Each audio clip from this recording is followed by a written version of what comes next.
नमस्कार, प्रज्ञास कॉर्नरमध्ये आपल्या सगळ्यांचं स्वागत। आज आपण उपवासासाठी रताळ्याची खीर बनवणार आहोत। अतिशय पौष्टिक आणि स्वादिष्ट लागते ही खीर। बनवण्यासाठी जास्त वेळ लागत नाही, अगदी 10 ते 15 मिनिटांमध्ये बनवून तयार होते। चवीलाही अतिशय छान लागते। सोपी रेसिपी आहे। चला आता मग कृतीला सुरुवात करूया। पॅन गरम करायचं आहे, त्याच्यामध्ये 2 चमचे साजूक तूप घालून घ्यायचे। तूप गरम झालं का त्याच्यामध्ये थोडेसे ड्रायफ्रुट्सचे काप आपल्याला रोस्ट करून घ्यायचे। मी इथे काजू, बदाम आणि पिस्त्याचे काप करून घेतलेले आहेत। एखाद्या मिनिटासाठी लो टू मीडियम फ्लेमवरती आपल्याला छानपैकी परतवून घ्यायचे।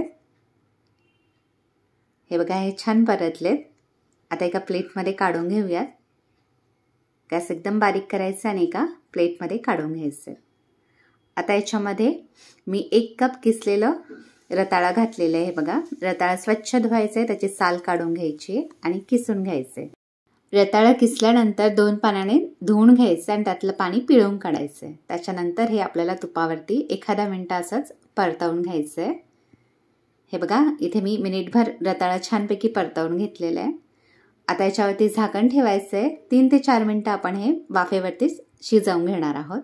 त्यामुळे गॅसची फ्लेम एकदम कमी करायची आहे आणि हे झाकून शिजवून घ्यायचं। हे बघा, जवळजवळ 4 मिनिटांनंतर रताळा इथे छानपैकी शिजलेलं आहे, थोडंसं सॉफ्ट झालेलं आहे। आता याच्यामध्ये दूध घालून घ्यायचं आहे।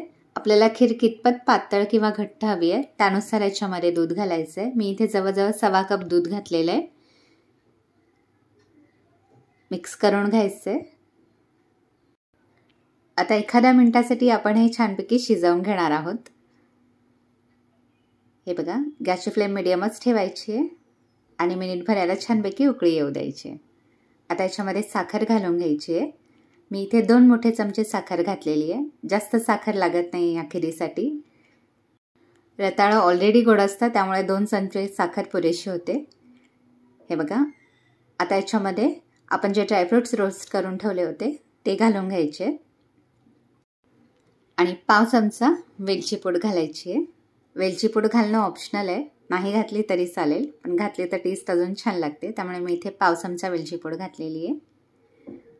अजून 2 मिनिटांसाठी आपण हे छानपैकी शिजवून घेणार आहोत। गॅस मीडियम फ्लेमवरती ठेवायचा आणि 2 मिनिटं हे छानपैकी शिजवून घ्यायचं।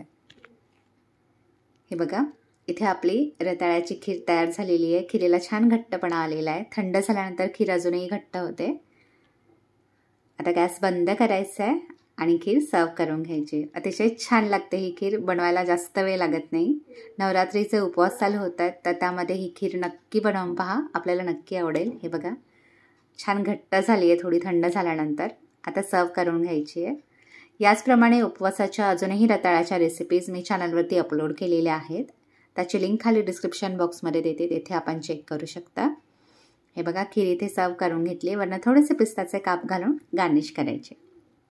तर नक्की रेसिपी ट्राय करून पहा आणि मला कमेंट बॉक्समध्ये आपले रिप्लाय नक्की कळवा। माझा व्हिडिओ आपल्याला आवडला तर चॅनलला लाईक, शेअर आणि सबस्क्राईब करा। जास्तीत जास्त हा व्हिडिओ आपल्या फ्रेंड्स आणि फॅमिलीसोबत शेअर करा। हा व्हिडिओ पाहिल्याबद्दल आपल्या सगळ्यांचे खूप खूप धन्यवाद।